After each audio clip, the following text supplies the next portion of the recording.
감사합니다. 기도하겠습니다. 하나님 아버지 감사합니다. 하나님이 저희들을 사랑하셔서 감사합니다.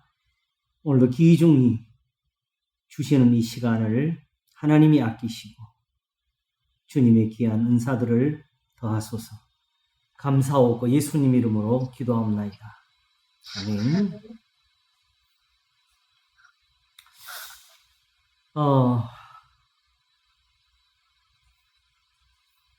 지난 시간에 약간 마무리가 못된 거하고 합쳐가지고 오늘은 어쩌든 한번 정리를 좀 해보려고 노력을 하겠습니다.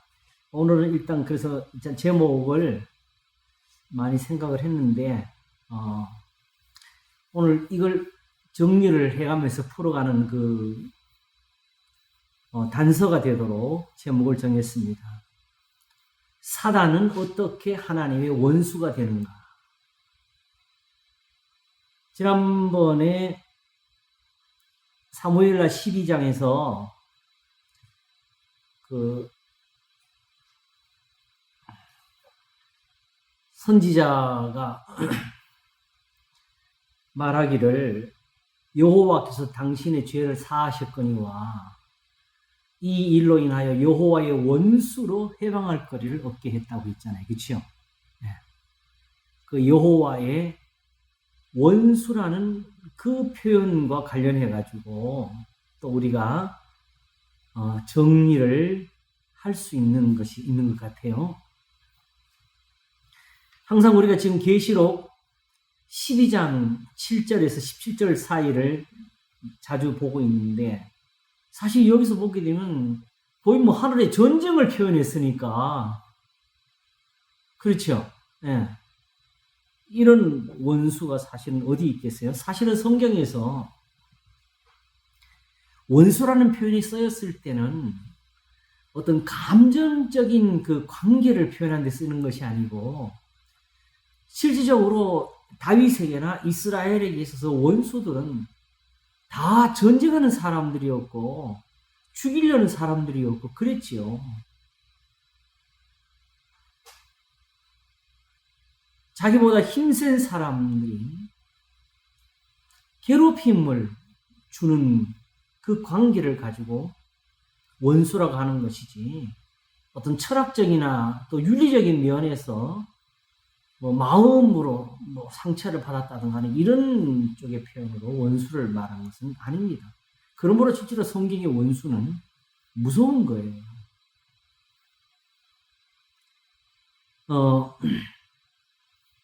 여호와께서 집을 세우지 아니하시면 세운 자의 수고가 헛되다 할 때에 원수와 성문에서 말할 때 부끄럽지 아니하리로다 그랬어요. 그렇죠? 왜 원수랑 만나는데 성문에서 만날까요? 전쟁하니까 그런 거지. 그때 부끄러움은 지는 거예요. 그리고 전쟁에서는 지고 나면은 그냥 다 황폐화되는 것에서 넘어서 가지고 결국은 그 원수가 요구하는 대로 모든 걸 다 내어줘야 되는 것이죠.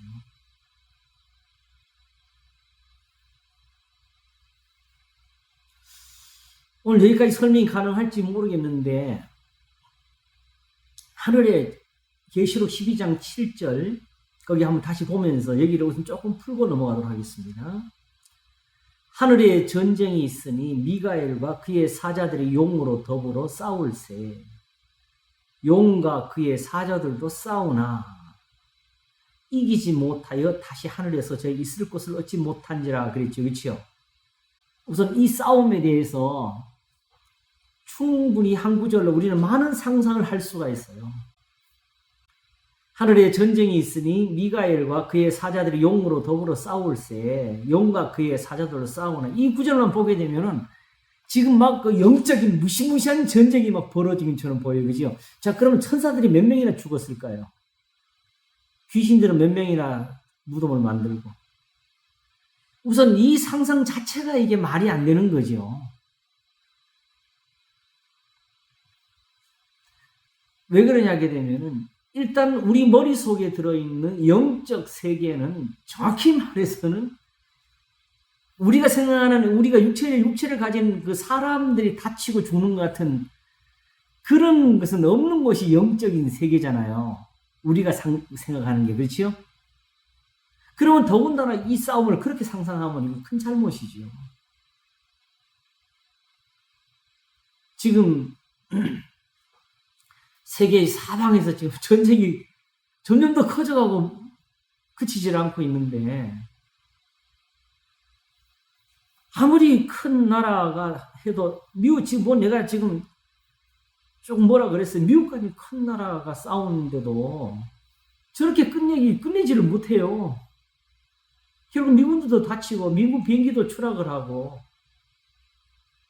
레이더도 안 걸린다는 그 비행기가.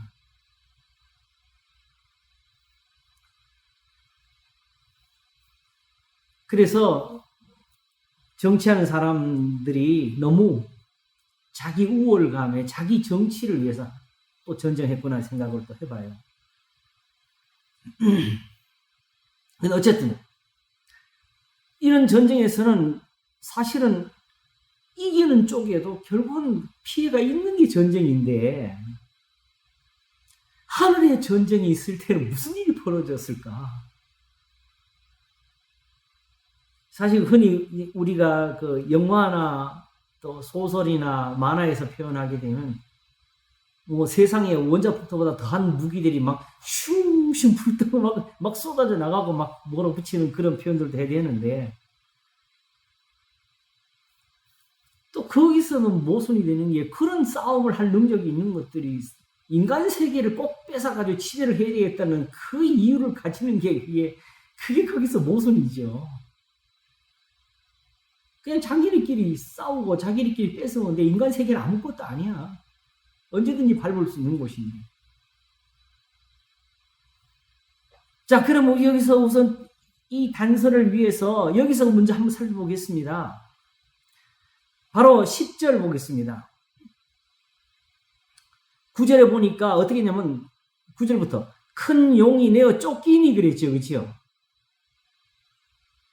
옛 뱀 곧 마귀라고도 하고 사단이라고도 하는 온 천하를 꿰는 자라.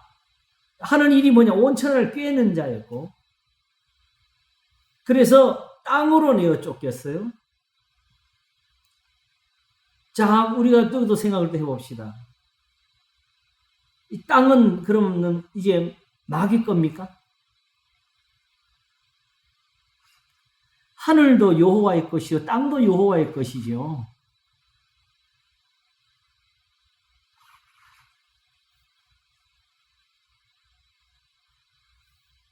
그러면은 이 내어 쫓김은 무엇을 또 의미하는 거예요? 여기 와가지고 야 잠시 후퇴다. 전열을 정비하자. 하고 지금 전쟁 싸움을 해서 준비하고 있느냐? 전혀 하나님은 그런 것을 우리에게 가르치지 아니하셨어요.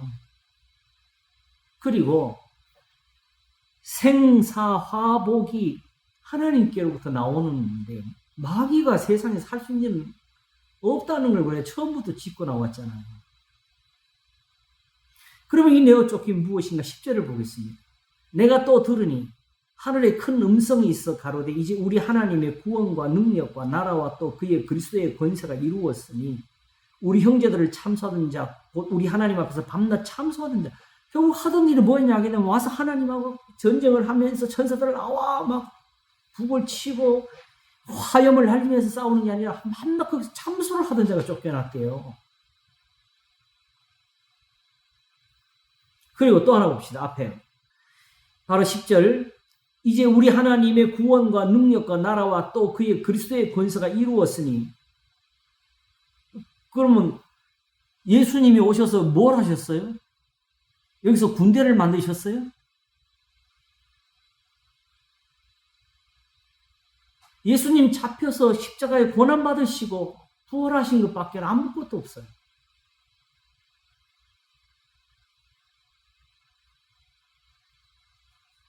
그럼 이걸로 그럼 무슨 마귀를 물리칠 힘이 생긴 건가요? 그동안에 하나님이 그런 힘이 없었고?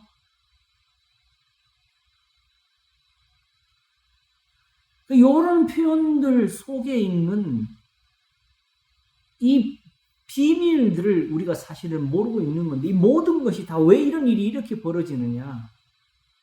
하나님의 의로우심 때문에 그렇습니다.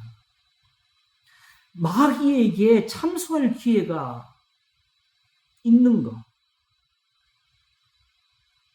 그러면 오직 하나님께서 지금 이 싸움을 하시는 이유는 어디 있죠?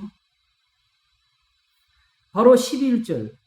또 여러 형제가 어린 양의 피와 자기의 증거하는 말을 인해 저를 이겼으니. 천사들이 이긴 게 아니네.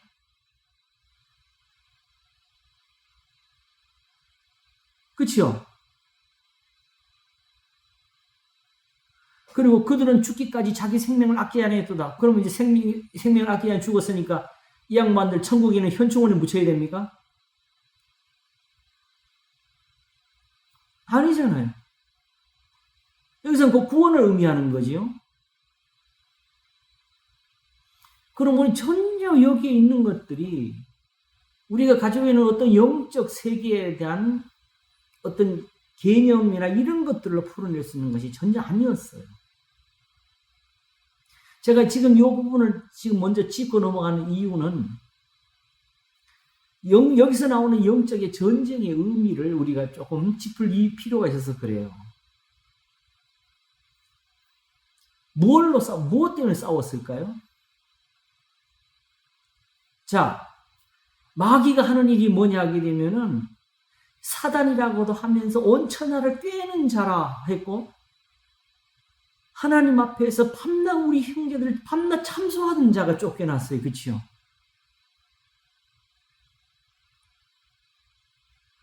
그러면 이런 싸움 왜 일어났어요?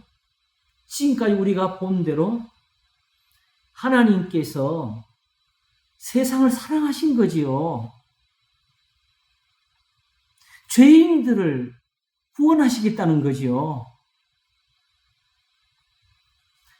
이 모든 것의 진실한 그림은 이스라엘에 있어요.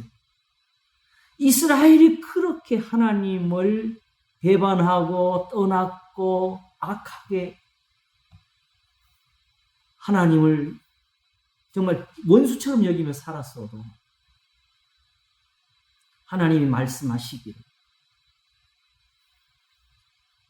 하늘을 변할 수 있으면 내가 이스라엘을 향한 이 사랑도 변할 수 있다고 했어요.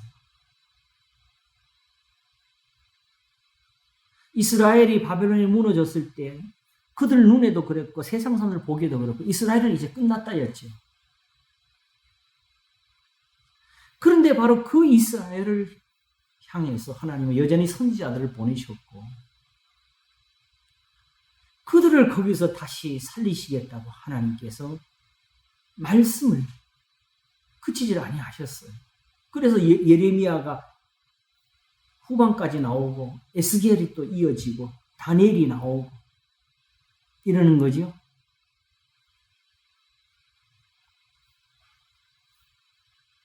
그러니까 우리가 본질적인 싸움은 어디서 시작되느냐?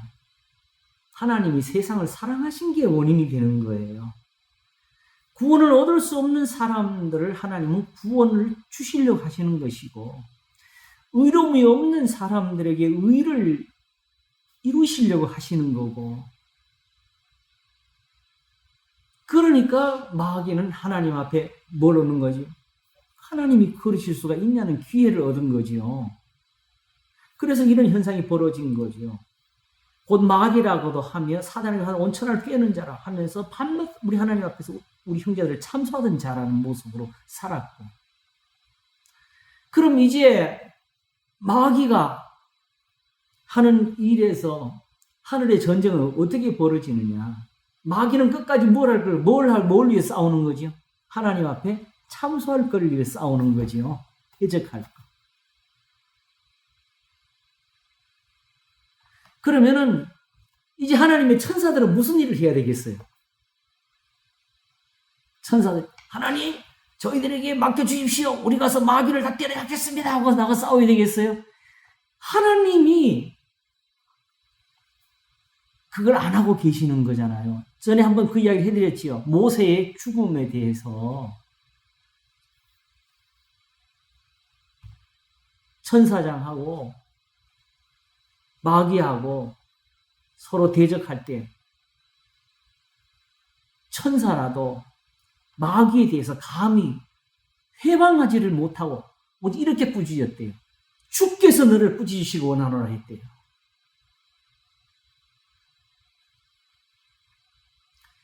천사가 다른 점이 뭐냐면 천사는 시편에 말하기를 능력이 있어서 하나님의 말씀을 이루는 천사라고 했어요. 그들은 하나님의 말씀을 이루는 능력이 있어도 그 능력을 가지고 마귀처럼 회방을 하면서 살지를 않아요. 하나님을 두려워해서.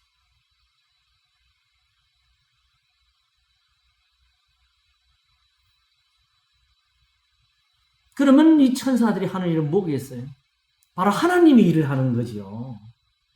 하나님은 지금 사단하고 이 싸움을 벌이게 된 이유가 바로 대제사장 여호수아를 하나님이 친히 변론하시는 것 같고 욥을 인해서 대적할 때에 오히려 욥을 도우셔서 욥의 입으로 자기의 말한 것을 회개하기까지 만드셔서 이기시는 분이잖아요. 여기서 예수님께서 어린아이 하나라도 실족해 하지 말라는 교훈을 주실 때 저희 천사들이 날마다 하늘에 계신 내 아버지를 뵙고 있는 말을 했어요. 이게 사실은 그 삼위일체론에서 또 혼돈이 와가지고 그럼 성령은 무엇을 하시고 천사들은 또 왜 필요하고 우리가 여기서 함부로 이걸 풀어서 해석하면 안 될 문제들은 단 한 가지는 분명해요. 예수님이 천사들이 그 아이들을 위해 하나님을 뵙고 있다 해서 천사들이 하는 일은 뭐겠어요? 천사들이 그럼 우리를 갖다가 지켜가지고 사고도 안 나게 하고 병도 안 들게 하고 천사들이 이렇게 살아야지. 예수님이 그 말씀하실 때 형제와 죄를 범하거든 이런 것이 일곱번 용서라는 말씀을 하실 때였고 어린아이처럼 자기를 낮추는 그이가 천국에서 큰 자녀를 제자를 가르칠 때 그 말을 하셨어요.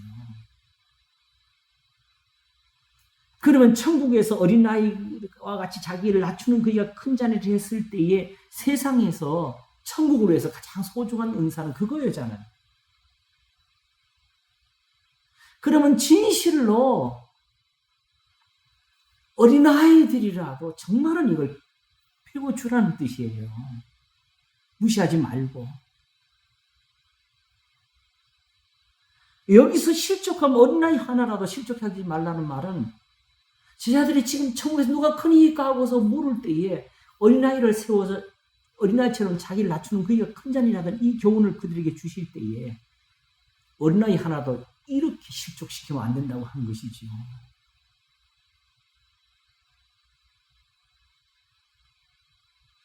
하나님이 하시는 일은 이제 지난주와 이번 주 설교에서 이어서 제가 그 설교를 했는데 오늘 아침도 그랬지만 성령이 우리에서 막 능력을 퍼부으면서 우리를 팍팍 도와주시는 그런 모습이 전혀 안 나오고 하나님의 나라는 먹는 것과 마시는 것이 아니고 오직 성령 안에서 의와 평강과 희락이라.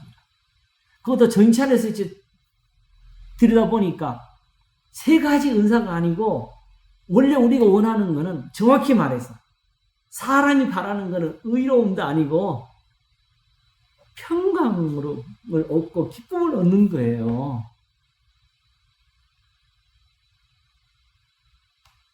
그런데 그걸 하나님 나라로 표현해 주신 이유는 바로 그들이 그 조상들을 보면서 그 평안을 구하고 있었던 것이거든요. 그래 그 가르쳐주시기를 먹고 마시는 것, 다시 말하면 제사와 예물, 어떤 육체의 예법에 의해서 이루어지는 것이 아니라 성령 안에서 뭐가 의가 있고 그 의로움으로 인한 평강, 거기서 얻는 기쁨. 그러므로 성령 안에서 이 의가 없으면은 더 이상 다른 구원이 없다는 말씀을 해주신 거예요. 너희들이 바라는 조상들의 은혜도 없다고.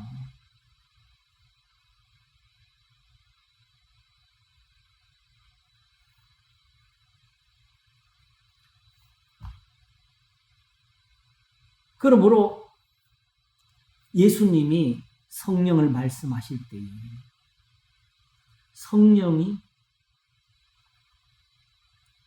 더해주는 게 없고 다만 내 것을 가지고 너희들에게 줄 거라고 하셨어요.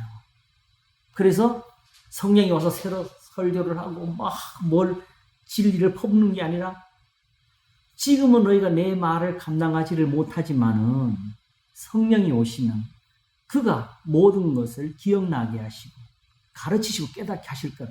뭘? 예수님 말씀. 그러므로 생명과 구원은 흔히 또 잘못 착각해가지고 성령 받으면 된다는 이런 구원이 아니었고요. 본질적으로 그리스도의 말씀이었어요. 예수님이 성령이 오셔가지고 이제 나를 깨닫게 해서 내가 세상에서 나한테 못한 그 경배를 시키게 할 거라 이것이 아니고 지금도 예수님을 제대로 받들지를 못한다 꾸짖는 것이 아니라 내 말을 감당할 수 없는 그들의 믿음 없음을 말씀하시는 거거든요. 그게 섭섭하다도 아니고 하나님이 세상을 이처럼 사랑하사 독생자를 주신 그 사랑을 모르고 있다는 거지. 믿으라. 예수님 말씀처럼 그 교훈하신 대로 좀 살으라고. 그게 바로 제사와 예물보다 낫다고. 거기서 어린아이처럼 자기를 낮추는 그가 큰 자가 되는 이유는 뭐냐? 그냥 겸손해서 아이고 뭐 저는 부족합니다는 그 겸손이 아니고 하나님 앞에서 어린아이처럼 낮추는 사람은 성경을 믿어 성경을 말씀을 받아가지고 바로 그 교훈을 보면서 예수님이 주님이신 줄 안다고. 어떻게? 저 제사와 예물, 성전, 제사장, 레위인들이 아니고 예수님이 가르치시는 이 가르침이 우리의 구원이더라.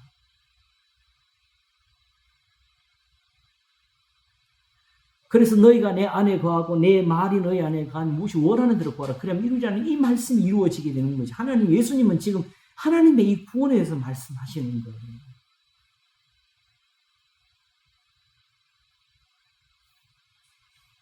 그러므로 결국은 천사들이 하는 일도 똑같은 거예요. 마귀와 그를 따르는 무리들은 오직 하나님 앞에 회방할 거리를 찾기 위해서 그야말로 다윗을 하여금 죄를 짓게 하는 일을 하는 것이고 천사들은 하나님의 싸움을 싸우면서 다윗이 죄를 짓지 못하도록 아비가일을 이끌어 선지자들을 그들에게 이끌어주고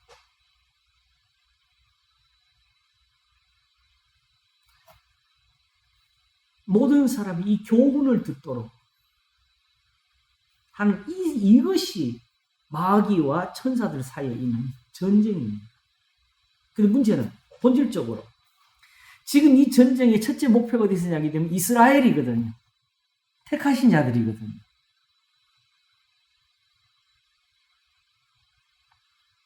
그러므로 궁극적으로 이 전쟁에서 용과 그의 사자들도 싸우나 이기지 못하여 다시 하늘에서 저희 있을 것을 얻지 못한지라 하는 이 결과가 나오게 된 이유는 어디서 나오느냐? 또 여러 형제가 어린 양의 피와 자기의 증거하는 말이나 저를 이겼으니 이 결과가 나올 때까지 이제 싸움이에요.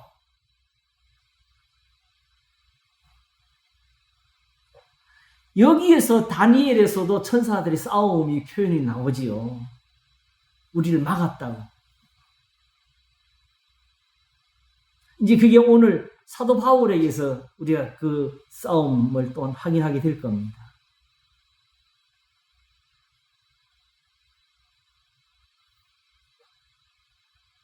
그래서 결국 이 싸움의 끝을 우리가 한번 보겠습니다. 그 12절을 우리가 볼게요. 그러므로 하늘과 그 가운데 거하는 자들은 즐거워하라. 그러나 땅과 바다는 화 있을지인저 이는 마귀가 자기의 때가 얼마 못된 줄을 알므로 크게 분여 너희 내려갔습니다. 이렇게 분여 내려와도 우리한테는 뭐가 남아있어요?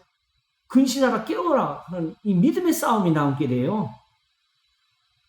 마귀가 와서 그냥 우리를 흔들어 가지고 못 살게 하고 이런 것이 아니고,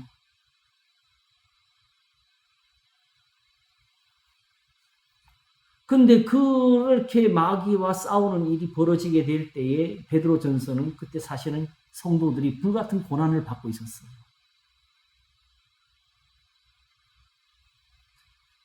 근데 그게 일부러 당한 것이 아니고 그들이 하나님 앞에서 죄를 지음으로 그 형벌을 받는 것이었고, 그 사람들을 하나님은 또 버리지 아니하시고 아브라함에게 하신 맹세대로 그들을 구원하려고 하시는 그 싸움이 남아 있으니까 바로 저들에게 있는 고난이 불같은 시험이 되는 거예요. 거기서 선을 행함으로 고난받는 것이 하나님의 뜻일진대를 깨달을 때 이기는 거지요.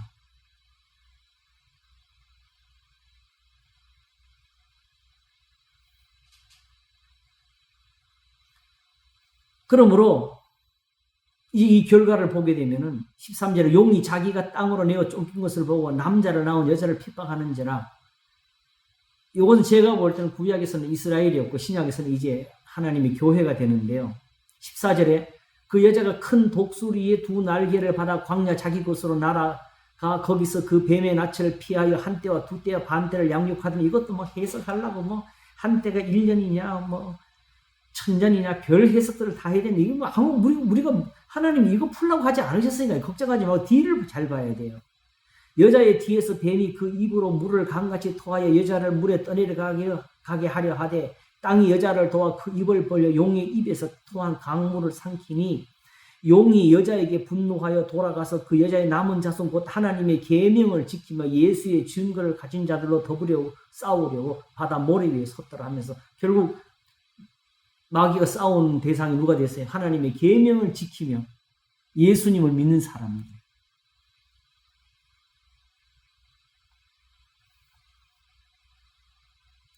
왜냐하면 다른 데서는 더 이상 하나님 앞에서 대적할 게 없잖아요. 근데 문제는 왜 이 사람들이 대상이냐? 이 사람들이 바로 하나님이 그들의 죄에서 구원하는 사람들이기 때문에 그래요. 바로 이 신약 성경이 이렇게 쓰여질 때, 이 성경이 쓰여질 때 이 말씀을 듣는 사람들이 다 고난 가운데 있었다고. 핍박 속에 있었고. 그런데 그게 바로 하나님의 이 신약에 써주는 이 교훈, 원래 율법에 있는 거죠. 이 교훈을 떠나서 주여만 했기 때문에 그랬다는 사실을 모르고 있었거든요. 그러니까 다시 그들을 돌이키는 싸움이 시작되는 거죠. 예수님이 마치 제자들의 발을 씻기려고 대에 물을 떠다가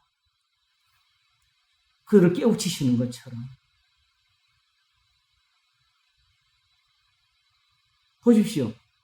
제자들 하나 만드는데 예수님이 그 수고를 하시는 거예요.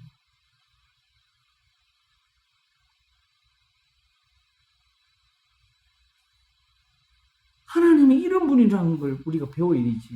이게 의로움이고, 이게 진실함이고.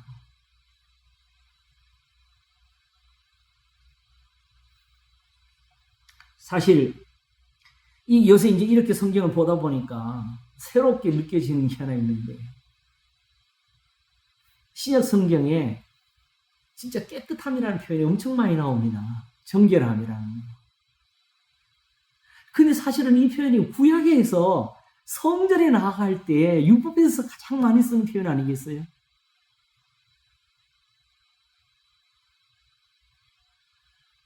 예배, 하나님을 섬기는 데 있어서 본질적인 것은 뭐냐 하게 되면 성전으로 나아가는 거예요. 거기 가면은 죄가 씻겨지니까.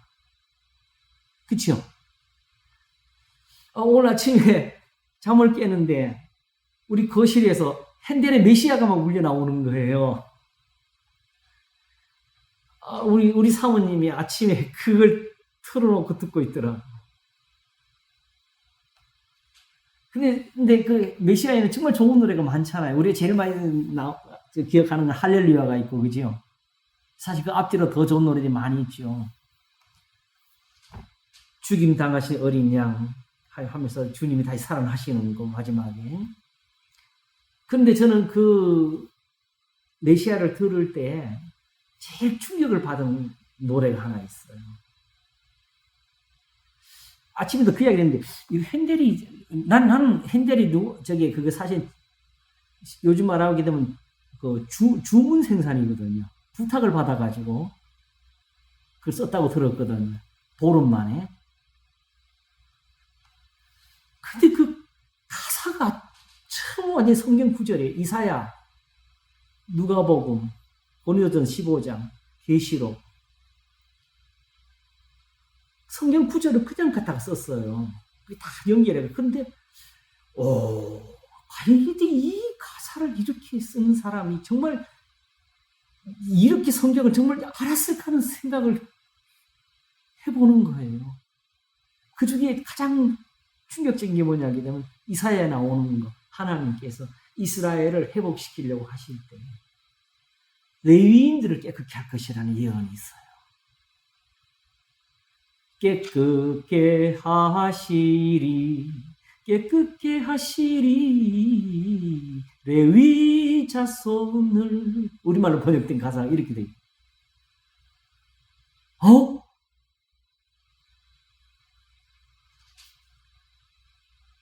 왜 그러냐 하게 되면요, 이스라엘이 하나님 앞에 가서 살 수 있는 길은 죄가 있다 없다가 문제가 아니라 그 죄를 사함받을 수 있는 그 장소에 나가는데, 거기 나갔을 때 제일 중요한 거는 제사장과 레위인들이 깨끗해야 돼요.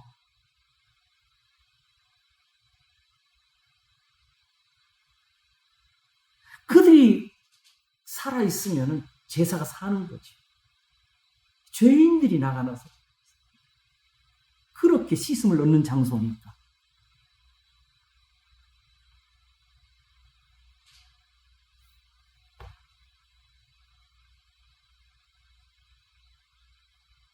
하나님께서 지금 우리를 부르신 것은 죄가 없어서 부르신 것이 아니고 모든 사람이 죄를 범하였기 때문에 부르신 거거든요. 거기에 사랑을 두신 것이고, 그렇게 아직도 제자들도 천국에서 누가 높으냐고 싸우고 있는데 발만 씻자고 하시면서 내가 너희의 발을 씻은 것처럼 너희도 서로 씻기는 게 옳으리라를 마지막까지 가르치시는 것이, 세상에는 자기 사람들을 사랑하시되 끝까지 사랑하시니. 그러므로 여자의 남은 자손 곧 하나님의 계명을 지키며 예수의 증거를 지키는 자들이 완전해가지고 죄를 안 지는 사람들이 아니라는 거예요. 오히려 이 계명이 심판을 하면서 너 이렇게 죄 지었지? 네가 어떻게 용서를 받아? 이런 걸 가르치는 것이 아니고, 모든 사람이 죄를 범하였기 때문에 하나님이 내시는 용서의 구원입니다.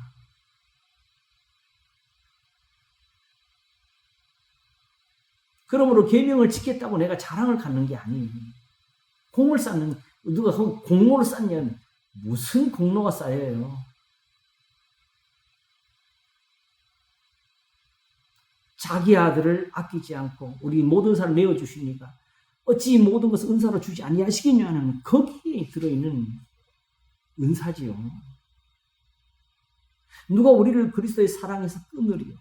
환난이나 공고나 적신이나 위험이나 칼이랴 했을 때 그 하나님의 사랑이 바로 로마서 12장부터 나오는 그 교훈이에요.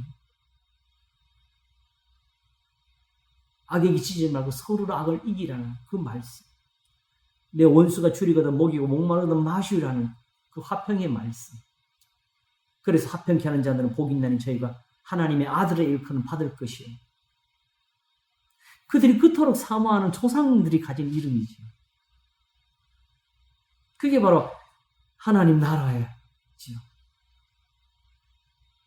먹는 것과 마시는 것이 아니고 성령 안에서 의와 평강과 희락이라는 게 바로 그거지.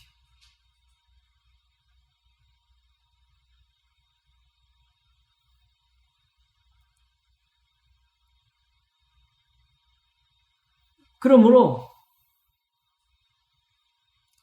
하나님의 싸움이 이렇게 있다는 것을 우리가 좀 알 필요가 있어요. 그래서 하나님은 지금 우리가 스스로 뭘 해서 하는 것이 하나님이 지금 이렇게 해서 하나님이 자기 의를 만드시는 거예요. 곧 이때에 자기도 의로우시며 또한 예수 믿는 자를 의롭다리 하십니다.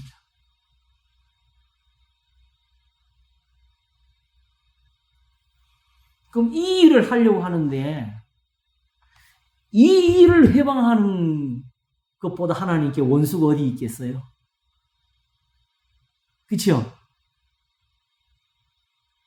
하나님의 천국을 빼앗아서 원수가 아니죠. 오히려 하나님 나라를 빼앗는 사람들은 누구냐? 예수님 말씀이 세례 요한의 때부터 천국의 복음이 전파돼 사람마다 그리어 침입한다고, 침입하는 자는 빼앗는다고. 오히려 우리가 천국을 빼앗고 살 그런 은혜를 주셨다고. 그러면 이렇게 해서 계시록에 나오는 하늘에 앉은 자들이 되는 것인데, 바로 아브라함과 이삭과 야곱이 있던 그 경건한 자리가 천국이었어요. 성경이 말해요. 하나님 나라는 먹는 것과 마시는 것이 아니요 하는 그 자리였다고. 그래서 에베소서 2장이 예수님과 함께 일으키셔서 우리를 천국에 앉게 하셨다. 하늘에 앉게 하셨다. 그러므로 이렇게 하늘에 앉은 자들은 사실은 사단이 이길 수가 없어요.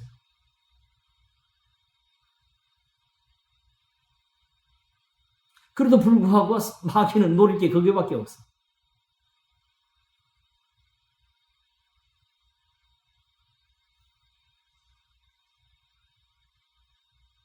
그리고 이제 굳이 표현해 주시기를 마귀가 선 자리를 바다의 모래 위에 섰다라고 했잖아요.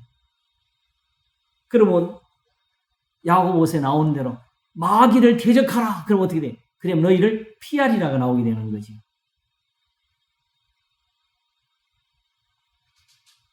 그리고 이렇게 했을 때도 중요한 게 있어요. 이 마귀는 이빨을 내밀고 혀를 내밀면서 우리를 잡아먹는 마귀는 아니었다는 거죠. 그래서 나오는 거예요. 그래서 여호와의 싸움, 사단은 어떻게 하나님께 원수가 되는가, 이 정리를 하는 게 우리한테 필요합니다. 다시 한번 시편 8편 돌아가서 보겠습니다. 1절과 2절. 시편 8편 1절과 2절. 여호와 우리 주여, 주의 이름이 온 땅에 어찌 그리 아름다운지요. 하나님의 교훈을 가리키는 것이죠. 말씀이 어떻게 아름다운지. 주의 영광을 하늘 위에 두셨나이다. 이 말씀 때문에 얻는 복이 이렇게 크다는 걸 가리키는 것이고, 그러면서 주의 대적을 인하여 어린아이와 젖먹이의 입으로 말미암아 권능을 세우시며 이는 원수와 보수자로 잠잠케 하려 하시니. 다윗은 이걸 알고 있었지요. 다른 것 때문이 아니라 원수와 보수자로 잠잠케 하려고 하시는 겁니다.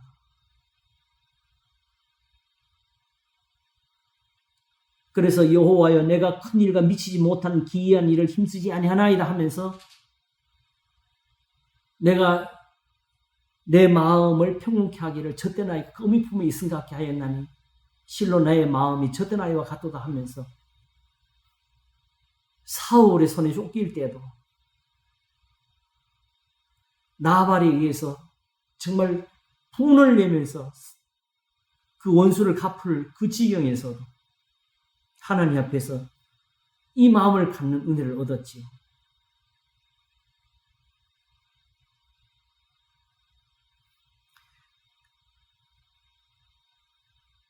바로 그 표현이 우리가 아는 대로 아비가일이 나오는 그 성경에 나오죠. 사무엘상 25장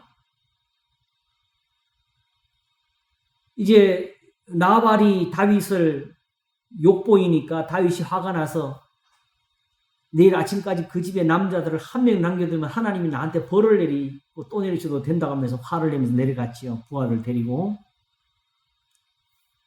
근데 그걸 듣고 나발의 부인인 아비가일이 얼른 나와서 음식을 가지고 막으면서 26절부터 한번 보겠습니다.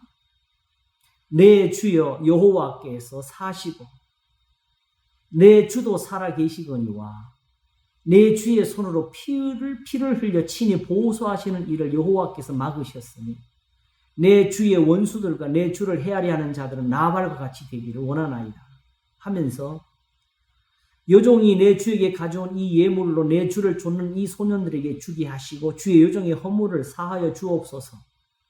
여호와께서 반드시 내 주를 위해 든든한 집을 세우시리니 이는 내 주께서 여호와의 싸움을 싸우시며 내 주의 일생에 내 주에게서 악한 일을 찾을 수 없습니다. 여호와의 싸움을 싸우는데 무슨 싸움이냐? 내 주의 일생에서 악한 일을 찾을 수가 없기 때문에 그렇습니다.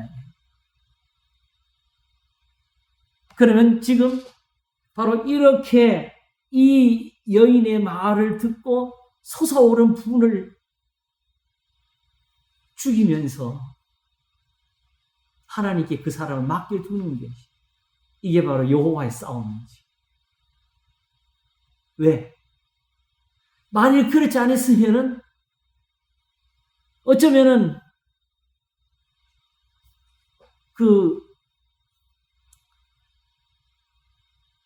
자기 신하를 죽이고 그 신하의 아내를 빼앗았던 일 못지않게 평생을 따라다니면서 다윗에게 대적을 할 거리가 됐을 겁니다. 그래서 그 다음 말하기를 뭐라 그랬어? 사람이 일어나서 내 주를 쫓아 내 주의 생명을 찾을지라도 내 주의 생명은 내 주 하나님 여호와와 함께 생명싸개 속에 쌓였을 것이요 내 주의 원수들의 생명은 물매로 던지듯 여호와께서 그것을 던지시리이다. 여호와께서 내 주에 대하여 하신 말씀대로 모든 선을 내 주에게 행하사 내 주를 이스라엘의 지도자로 세우신 때에 여기가 중요해요. 바로 근데 그때 뭐가 있냐? 내 주께서 무지한 피를 흘리셨다든지 내 주께서 친히 원수를 갚으셨다든지 함을 인하여 슬퍼하실 것도 없고 내 주의 마음에 걸리는 것도 없으시리니 다만 여호와께서 내 주를 후대하신 때에 원컨대 내 주의 여종을 생각하소서.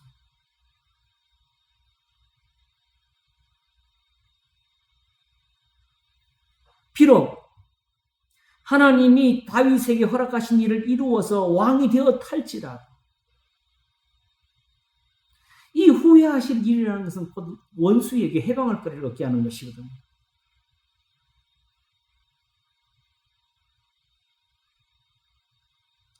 그러면 지금 다윗이 이스라엘을 진짜 원수들의 손에서 구해낸다고 그 원수들을 칼로 죽이고 전쟁을 하고 있다 그래서 그 싸움이 여호와의 싸움은 아니었어요. 제일 중요한 것은 그 싸움을 할 때에 하나님이 다윗의 편이 되어 주시는 거예요.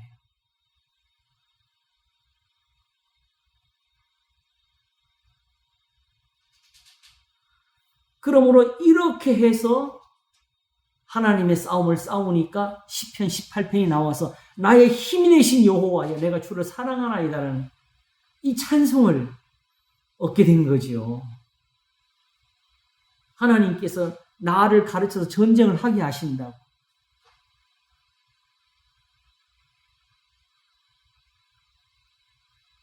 내가 내 원수들을 쫓아서 멈추지를 않겠다고.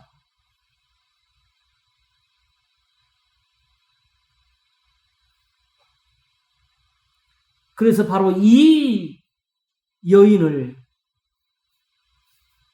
향해서 칭찬하기를 오늘날 너를 보내어 나를 영접케 하신 이스라엘 하나님 여호와를 찬송할지로다.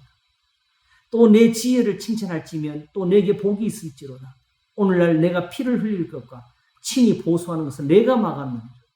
나를 막아 너를 해하지 않게 하신 이스라엘 하나님 여호와의 사심으로 맹세하노니 내가 급히 와서 나를 영접지 아니했다면 밝은 아침에는 과연 나발에게 한 남자 남겨두지 아니했으리라. 이게 너 정말 내가 너 때문에 살려준다는 소리는 사실 아니에요. 내가 살았다는 뜻이에요.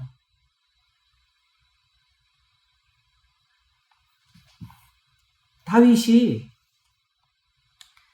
자기 일평생 시편을 쓰면서 구체적으로 우리한테 교훈이 되는 시편을 쓴 곳은 제가 원래 사실상 거의 한 곳인데 시편 37편입니다. 거기는 분내지 말랍니다. 악인을 인해서 투기하지 말랍니다. 거기서 나온 말이 뭐죠? 온유한 자가 복이 있다. 저희가 땅을 차지할 것이라. 예수님이 그 교훈을 주시려고 산상수훈을 그 말씀을 넣으신 거지. 성경대로. 오늘 아침 그 설교할 때 그 말씀을 드렸는데 고린도 15장에 성경대로 우리 죄를 위해 죽으시고 성경대로 살면 다시 살아나서 했잖아요. 요즘 그걸로 또 노래 하나를 만들어 볼까 하고 시도를 해보려고 일단은 그 영어를 넣어야 노래가 잘 나오는 것 같아서 영어 성경을 뒤졌더니 그 바이블이 아니고 스크립처로 나오더라고요. 그리고 우리 기록된 말씀대로 이걸 더 강조했던 것이죠. 성경이 원래 그거지요. 근데 우리한테는 성경이라는 개념이 오게 되면은 이 자체 하나의 경전으로서 성경이 자꾸 다가오는데 거기서는 이 글이 성경이 되는 이유를 according to the scripture, 그 성경이 기록된 성경이 있는 대로 기록된 말씀대로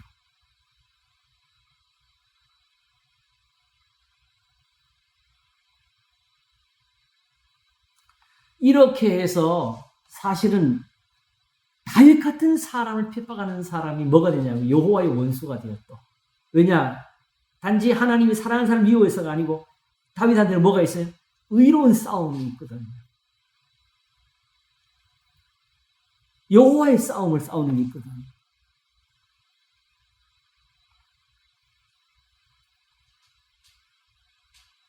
그래서 다윗이 시편 37편에 쓰기를 방금 말하신 37편 18절부터 보면은 여호와께서 완전한 자의 나를 아시니 저희 기업은 영원하리로다. 이 완전하다는 말은 뭘 완전히 지켰다는 그 뜻이 아닙니다. 바로 의인의 적은 소유가 악인의 풍부함보다 낫다는 그 표현에서 나오는 건데요. 저희는 환난 때에 부끄럽지 아니하며 기근의 날에도 풍족하려니와 악인은 멸망하고 여호와의 원수는 어린 양이 기름같이 타서 연기되어 없어지리라 하면서 악인과 의인의 차이를 악인은 꾸고 갚지 아니하나 의인은 은혜를 베풀고 주는도다. 여기 의인이라는 성경 의인이라는 표현이 여기 이렇게 표현되지 우리가 생각하는 어떤 세상 같은 정의에 가득 찬 어떤 분노를 품고 사는 사람을 가리킨 게 아니라고요. 그러니까 오히려 세상에서 자기의 정의가 가득 찬 사람들이 오히려 예수님 말씀이 안 들어가요.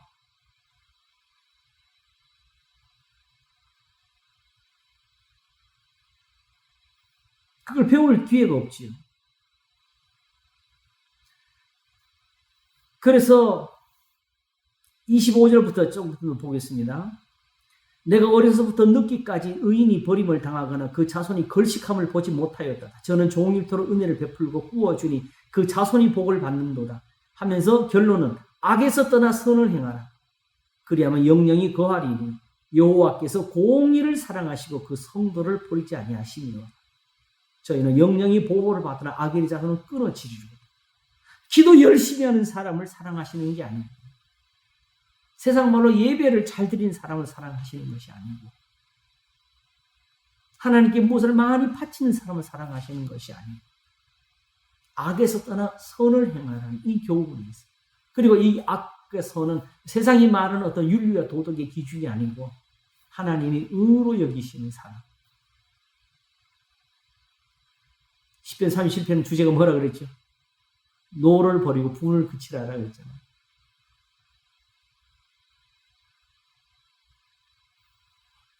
그리고 사도 바울은 고린도서 13장에서 이걸 사랑이라고 표현하면서 내게 있는 모든 것을 내어줄지라도 사랑이었으면 아무것도 아니라고까지 가르치잖아요. 실제적인 구제하는 그 일 자체보다도 본질적으로 하나님 앞에서 이 은혜를 얻을 수 있는 것이 더 큰 거죠.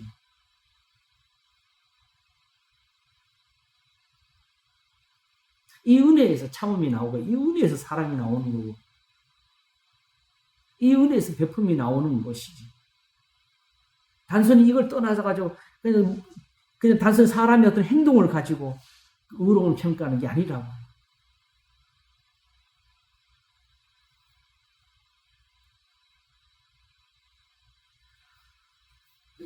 미리 이 부분을 보고 넘어가겠습니다. 하나님 여호와의 원수가 이렇게 있는 것처럼 빌립보서 3장에는 진짜 무서운 원수가 하나 있어요. 3장 17절 한번 보겠습니다. 형제들아 너희는 함께 나를 본받으라. 또 우리를 본을 삼은 것 같이 그대로 행하는 자들을 보이라. 내가 여러 번 너희에게 말하였거니와 이제도 눈물을 흘리며 말하노니 여러 사람들이 그리스도의 십자가의 원수로 행하는 것.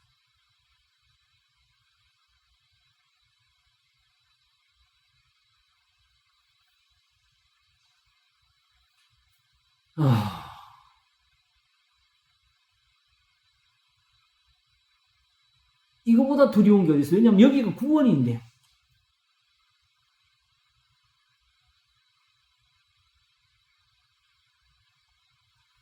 이 그리스도의 십자가의 원수를 구체적으로 보려고 어디서 보면 되겠어요? 여호와의 원수지요.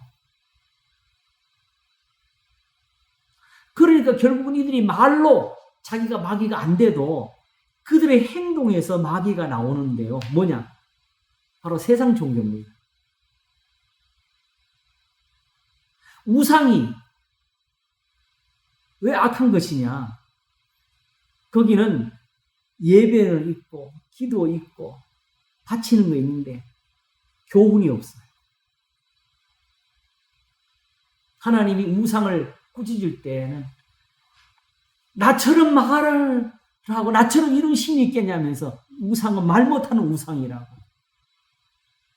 오직 여호와는 그 성전에 계시니 온천하는 그 앞에 잠잠할지어다 할 때에도 우상이 나처럼 교훈을 베풀 수 있냐고 하셨어요. 다시 말하면 그러면 그 사람들 우리도 뭐 교훈을 준다고 그러겠지. 하나님이 하시는 것 같은 이 진리, 그리스도의 피가 묻어있는 진리, 죄가 씻음 당하는 것, 이걸 행했으니까 너는 옳은 사람이라는 그것이 아니고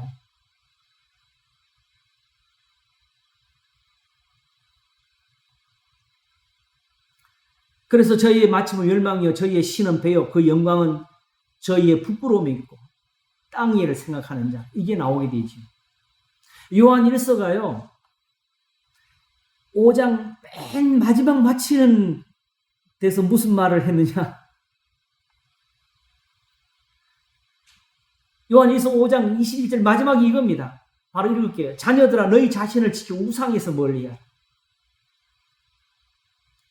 요한 1서는요 1장부터 지금까지 우상에 대해서는 말을 한 게 없어요.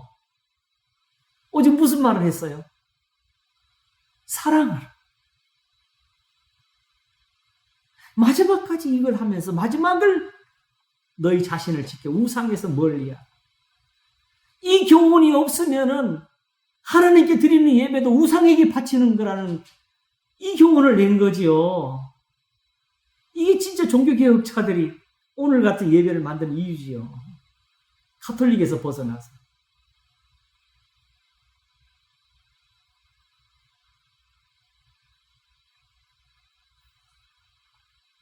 그리고 아까 본 그 빌립보서가 그렇게 해서 3장을 지나면 4장 가서 무슨 결론을 내지요? 바로 4장 8절에 정말로 형제들아 무엇이든지 참되며 무엇이든지 경건하며 무엇이든지 옳으며 무엇이든지 정결하며 무엇이든지 사랑할 만하며 무엇이든지 칭찬할 만하며 무슨 덕이 있든지 무슨 기름이 있든지 이것들을 생각하면서 결국 어디 가서 배우냐? 너희는 내게 배우고 받고 듣고 본 바를 행하라. 결국 이 성경이지. 바울이 이거 다 성경이 이루어한 거지. 바울의 서신이 이걸 위해 쓴 거지. 이거 빼놓고 바울 신학을 하는 사람들은 거짓말하는 사람들이에요. 너희는 내게 배우고 받고 듣고 본받아라. 이게 왜 중요하냐? 그리하면 평강, 성령 안에서 의와 평강과 희락이라 하는 그 평강을 주시는 하나님 너희 함께 계시리라. 지금 고난받고 있는 교회에 쓰는 거지요. 평강을 찾는 사람들에게.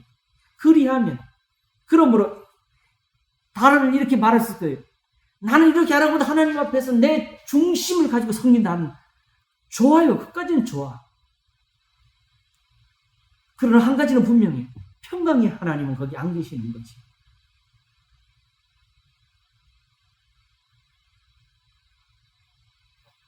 세상을 보고 어떤 잘못된 것이나 이런 걸 보고 우리가 비판하고 하는 그런 데 신앙이 있는 것이 아니고 오직 내 구원이 여기 있는 거예요. 평강을 주신 하나님을 찾는 게 그게 내 기도고 내 예배고 내 신앙이지.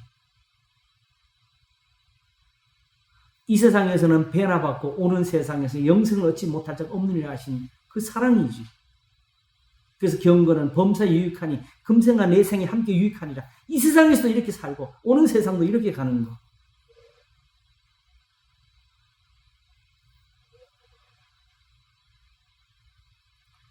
사실은 우리도 하나님의 원수로 살 때가 있었어요. 이건 바로 골로새서 1장 21절.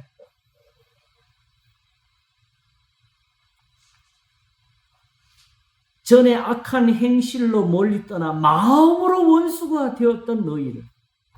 아까 원수가 무슨 관계라 그랬지요? 어떤 감정적인 문제의 원수가 아니라 그랬지요.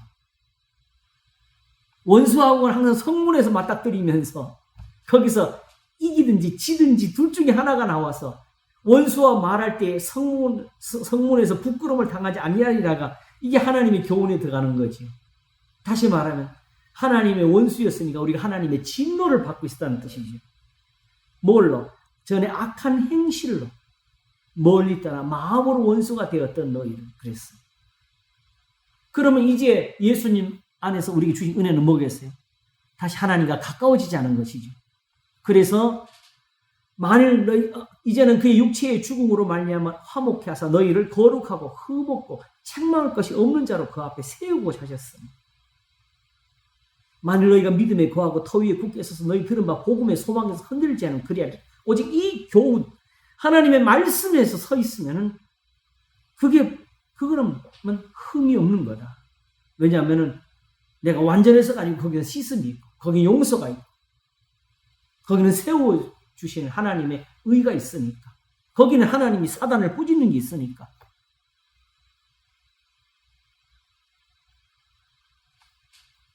결국은 다윗은 그 죄악 중에서 자기를 지켜서 이기잖아요. 하나님이 그의 죄를 씻으시면서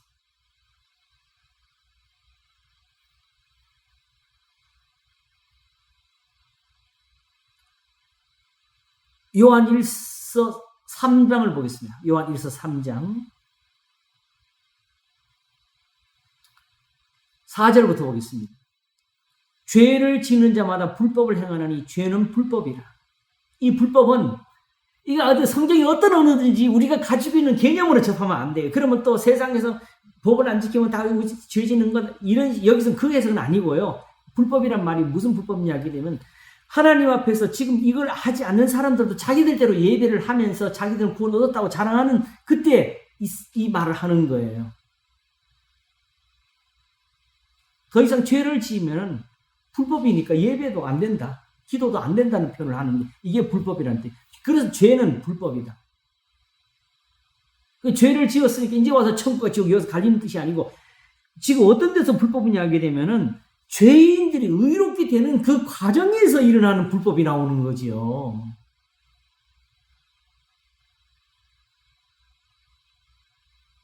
우리는 의로운 사람이 아니에요.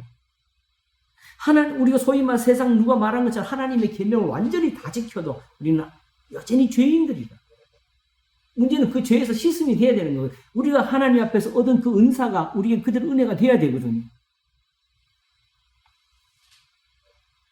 그러므로 죄를 짓는 자마다 불법을 행하나니 죄는 불법이라. 문제는 죄가 뭐가요? 죄를 지어서 문제가 아니라 그게 불법에 대해서 문제다. 그렇게 하면은 천국에 못 들어간다.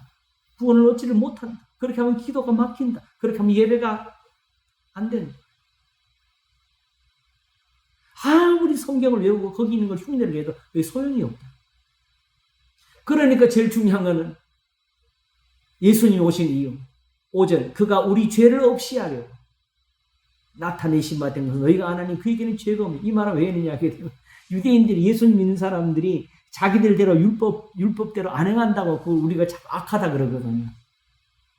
그러나 저 성전에서는 여전히 죄가 있지만은 예수님을 믿는 데서는 죄가 없다. 예수님 다시 말해 예수님 우리 죄를 없이 하시는 분이니까.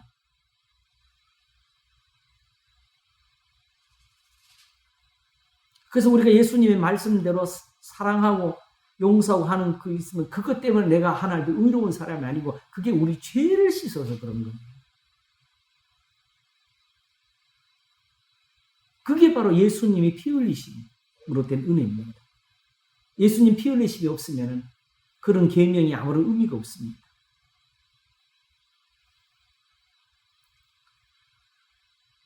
그래서 그 안에 거하는 자마다 범죄하지 아니하나니 범죄하는 자마다 그를 보지도 못하고 그를 알지도 못하였느니라 하고 자녀들아 아무도 너희를 미혹하지 못하게 하라. 의를 행하는 자는 그의 의로우신 같이 의롭고 죄를 지는 자는 마귀에게 속하나니 마귀는 처음부터 범죄함이니라. 불법을 행하고 있다는 거죠.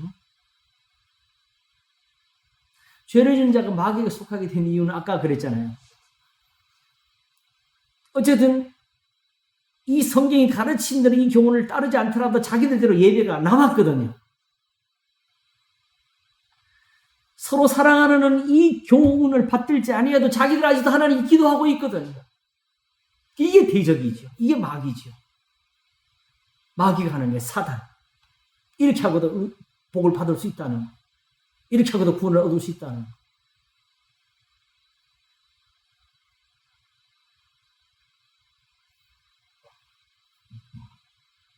그 죄를 짓고 나면은 하나님, 너는 마귀한테 가. 같이 따라 지옥 가. 이런 뜻에서 하는 말이 아니고요. 마귀가 하는 일은 본질적으로 대적이잖아요. 그러므로 베드로처럼 주여 그리 마옵소서 이런 일이 결단것이 이러지 아니하리라 요 행동 하나를 똑같이 따라할 때만 그런 것이 아니고 이렇게 안 하고도 하나님께 예배할 수 있다는 모든 표현들이 다 뭐가 돼요? 그게 마귀가 되는 거죠. 그래서 우상이 마귀가 되는 거예요. 우상은 원래 우상은 신이 아니고 아무것도 아니죠. 근데 거기에 뭐가 들어가요? 하나님을 대적하는 게 들어가요.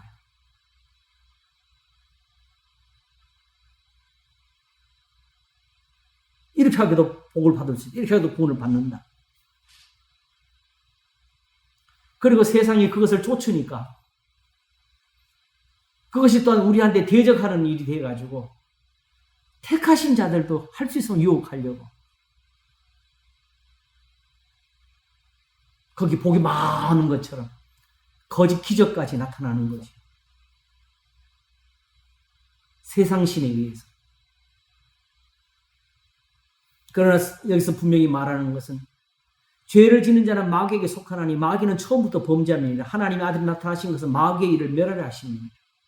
다시 말하면 서로 사랑하라 함이 없이 하나님께 드리는 예배는 없다는 것을 예수님이 배워주시는 거죠. 그래서 9절은 계속 이어서 하나님께로 난 자마다 죄를 짓지 아니하나니 이는 하나님의 씨가 그의 속에 거하며 저도 범죄치 못하는 것 하나님께 났습니다. 이 표현들은 조금 더 풀어올 것이 있는데 사실은 딴 것이 아니고 하나님의 말씀은요. 목사가 설교해서 배우는 것도 아니고 자기가 열심히 읽다가 깨우쳐서 배우는 것도 아니고요. 가장 중요한 게 있어요. 이제 그 설교를 다음 주에 하게 되고 원래 이번 주에 계획했었는데 이번 주에 다른 게 나와가지고 그걸 했는데 배운다는 게 뭐냐면요.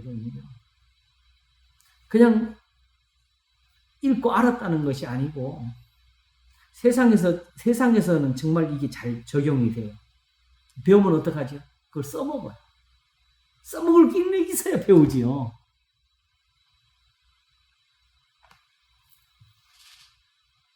그래서 컴퓨터도 배우고 요즘은 AI도 나와가지고 그 AI 나오니까 그 AI 이용하는 걸 배워가지고 그걸로 또 단지 유튜브 올려가지고 또 거기서 광고 이득 보려고 애를 쓰게 되고 또 그거 나오니까 나름대로 또 그걸 이용해서 또 나은 것을 또 만들어 보려고 원래 배운다는 것은 그런 거지.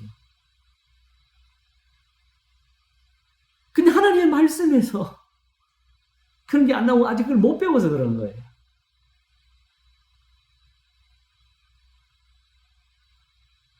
이를 행하라 그리하면 살리라를 거기서 아직도 못 배웠으니까 아직도 거기 행함이 안 나오는 거지요. 살려고 믿는 거예요. 그래서 믿음으로 믿음에 이르게 하나님이 나오는 건데 거기 하나님의 의가 있어가지고 이 교훈대로 믿는 사람들은 그것 때문에 믿음이 더할 수밖에 없는 게 그걸로 사는 걸 봤으니까. 그러니까 또다시 어려움을 겪으면 그때 사는 길을 택하는 거지. 요나처럼. 내가 깊음 속에서 부르신 하나님이 들으셨기 때문에 내가 하나님 앞에 쫓겨났을지라도 다시 주의 손길을 바라보겠나이다 하면서 물고기 배 속에서까지 기도하는 거지.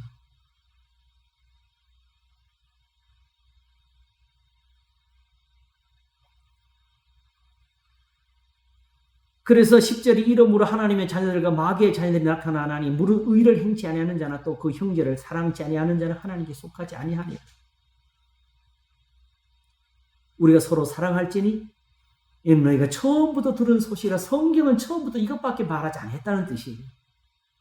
결국은 유대인들도 그렇고 그리스도인들도 그렇고 결국 성경을 놓고서 어느 것이 하나님의 말씀이냐 어느 것이 하나님의 뜻이냐고 싸우고 있는 거잖아요. 지금도 어떻게든지 간에 어쨌든 이 교회라는 여기에 근처에 와 있는 이단들조차도 사실은 궁극적으로 거짓말 하더라도 성경을 가져가서 해요.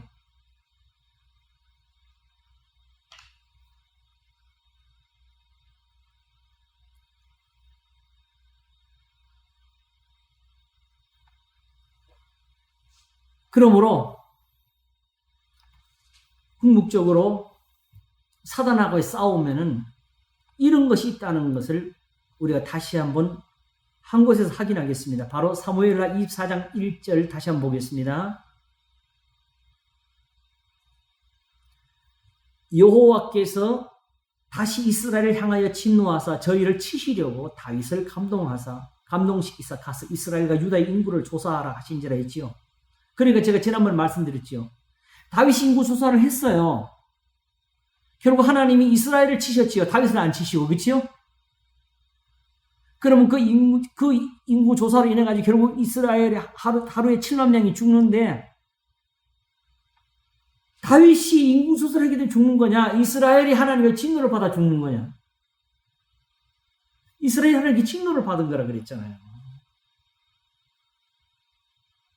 그러면 만일에 다윗에게 인구 조사를 하라는 이 과정이 없었으면 이스라엘이 어떻게 죽었을까요? 그냥 죽었지. 그럼 다윗이 있어가지고 결국 다윗이 이걸 막고 있는 거예요, 지금. 왜? 뭐가 있으니까.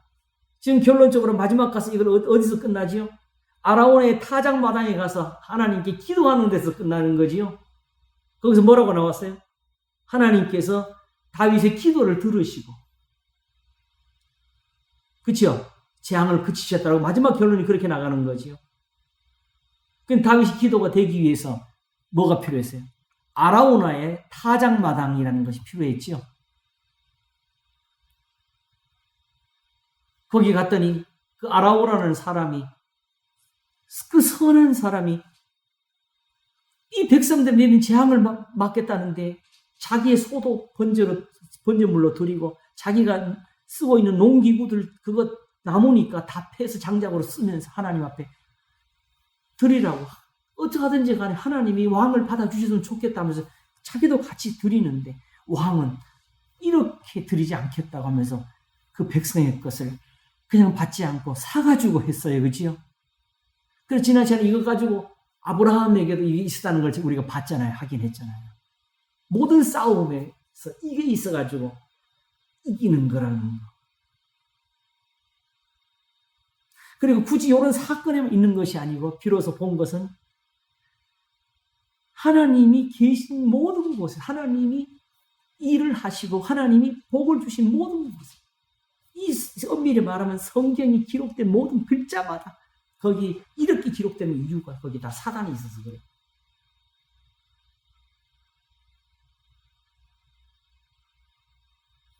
그래서 사무엘하 24장 1절에는 하나님이 다윗을 감동시키셨는데 이스라엘 향한 진노했고 역대상 21장 1절에서는 사단이 일어나 이스라엘을 대적하고 그치요?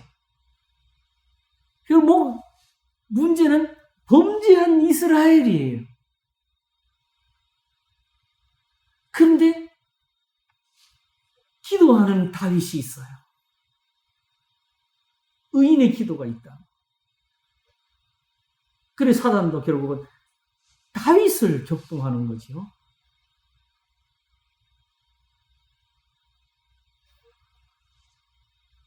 사실은 인구조사에서는 다윗이 졌어요. 근데 그 이유가 있죠. 다윗에게 그런 마음이 있는 걸 보니까 그런 일이 벌어지는 거죠.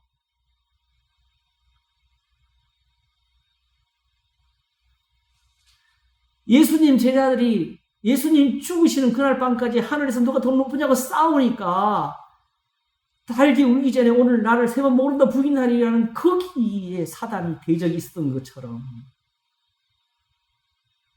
아브라함이 이스마엘을 얻고 이제 이스마엘이나 잘 됐으면 좋겠습니다 하니까 이삭을 바치라는 이 시험이 오는 거지요.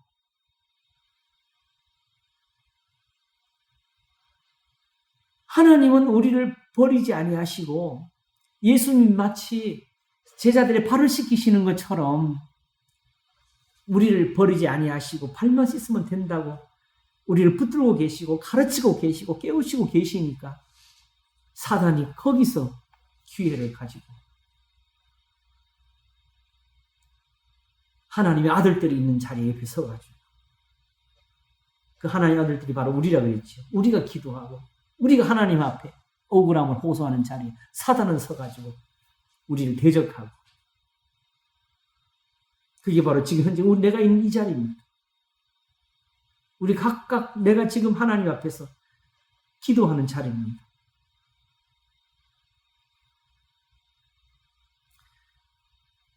그래서 결국 요셉에게 있어서도 하나님이 궁극적으로 요셉을 건지셔가지고 애굽의 치리자로 만드시는데 결국 그 가정 속에 그 과정을 시편 105편이 설명하기를 하나님의 말씀이 저를 연단했다고 했잖아요. 그렇죠?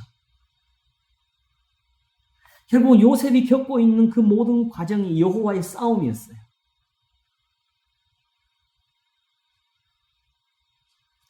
그는 결국 우리에게도 뭐가 있겠어요?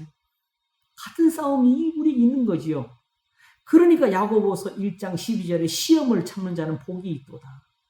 이것에 옳다 인정하심 받은 후에 주께서 자기를 사랑하는 자의 약속의 생명의 면류관을 얻을 것입니다. 하나님 여호와께서 아브라함을 시험하사 독자 이삭을 바치라 할 때 우리가 그 시험의 의미를 풀었잖아요. 오히려 이게 연단할 일이 있었다는 거지요. 그래서 오히려 그 결과로 하나님이 아브라함이 하신 그 맹세가 다시 견고하게 되는 거지요. 하나님은 그걸 계속해서 아브라함이 하려고 하는 것이고 사단은 보니까 저런 사람의 낳은 그 이삭 한 사람으로 하신다는 그게 어떻게 저게 맞냐고 한 거지요. 그때 아브라함은 죽은 자를 살리시는 하나님을 믿는 믿음을 보여줬어요.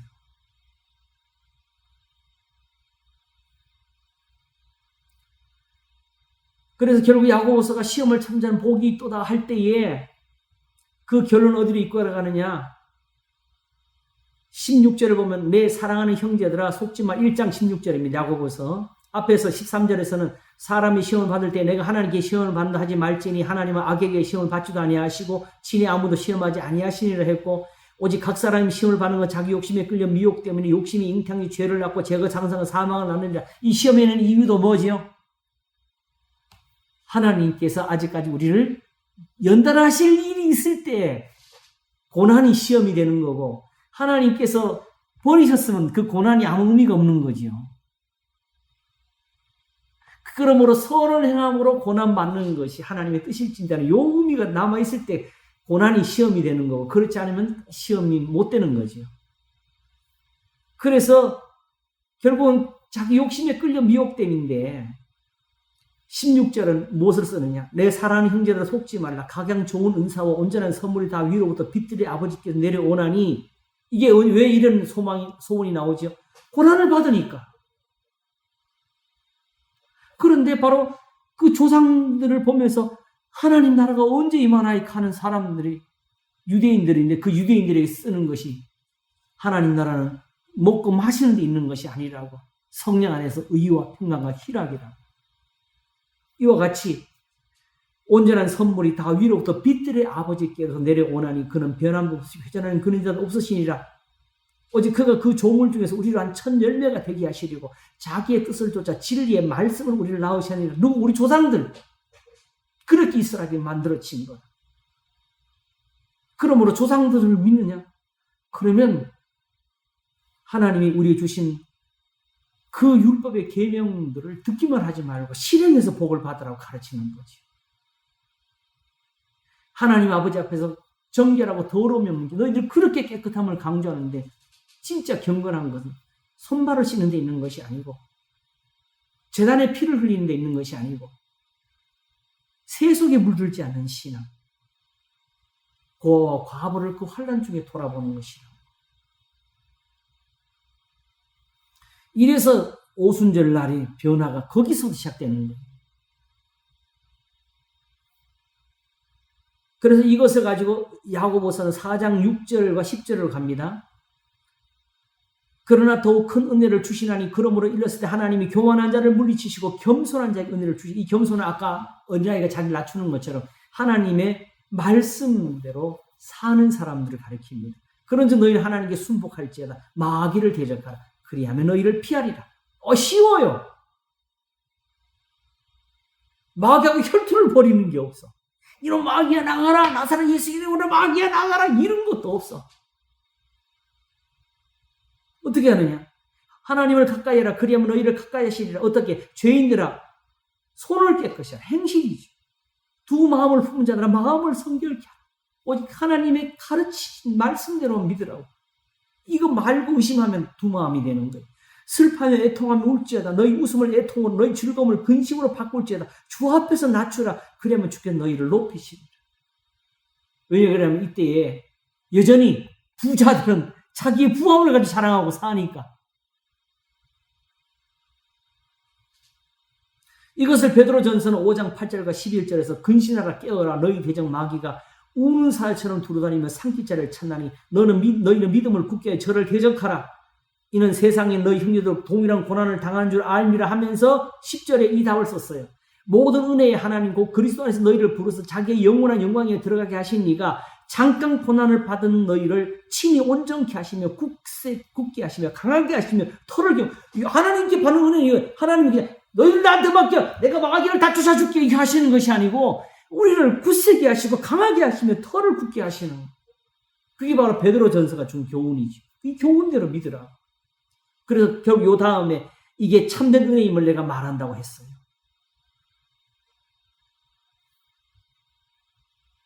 이제 정리를 하기 위해서 좀 지나가겠습니다. 로마서 15장을 보겠습니다. 로마서 15장 22절을 한번 보겠습니다. 그러므로 또한 내가 너희에게 가려 하던 것이 여러 번 막혔더니, 이렇게 나오지, 그죠? 바울은 1장에서 무슨 어떠든지 너희들이 나갈 종이 얻기를 원한다 그랬죠? 그런데 가려고 했는데도 계속 길이 막혔어. 근데 어떻게 막혔을까요? 23절에 그 답을 쉽게 풀어줘요. 이제는 이 지방에서 일할 곳이 없고야. 그러니까 사도 바울을 다른 데 못 가게 하는 게 이게 바울을 붙드는 방법인데 거기에 일이 터지면 돼.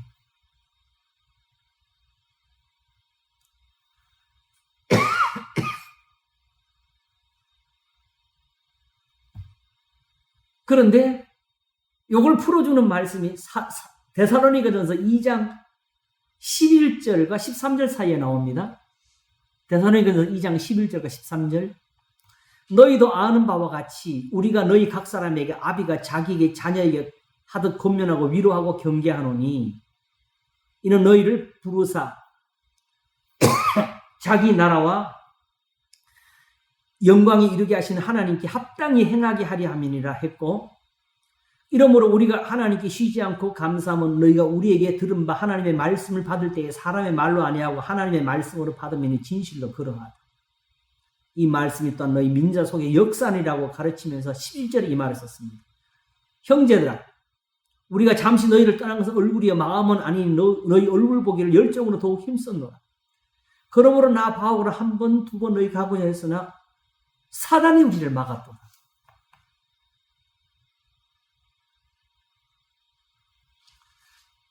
로마서는 이제 그 막힘이 뚫렸어요. 뭐 때문에? 일할 것이 없어가지고. 결국 사도행전에서 살펴보게 되면 계속 사도 바울이 가서 전도하고 교회를 돌아보는 일들 있잖아요. 그죠? 그 일이 결국 왜 생겨요? 사단이 우리를 막았도다예요. 바로 천사들이 마귀와 싸우는 것처럼.